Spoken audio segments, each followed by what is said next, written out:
Top quality और consistent performance के लिए सिर्फ सिल्वर पंप नाम याद रखना। TV9 ગુજરાતીમાં આપનું સ્વાગત છે। હું છું આપની સાથે હિરલ મહેતા। મહત્વના સમાચાર મળી રહ્યા છે। ગુજરાતમાં હવામાનને લઈને મહત્વના સમાચાર સામે આવી રહ્યા છે। છેલ્લા ઘણા સમયથી હવામાન વિભાગ દ્વારા આગાહી કરવામાં આવી રહી હતી, તે મુજબ હવે હવામાનમાં પલટાના એંધાણ છે। કમોસમી વરસાદની હવામાન વિભાગ દ્વારા આગાહી આપવામાં આવી છે। 29 માર્ચથી 1 એપ્રિલ સુધીમાં માવઠાની શક્યતા છે। પવન સાથે હળવાથી મધ્યમ વરસાદની આગાહી છે।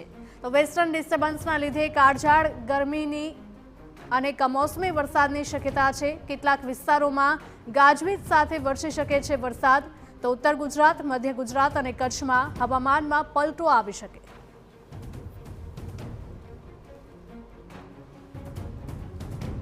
તો ગુજરાતના વાતાવરણમાં પલટાના એંધાણ છે। કમોસમી વરસાદની હવામાન વિભાગ દ્વારા આગાહી આપવામાં આવી છે।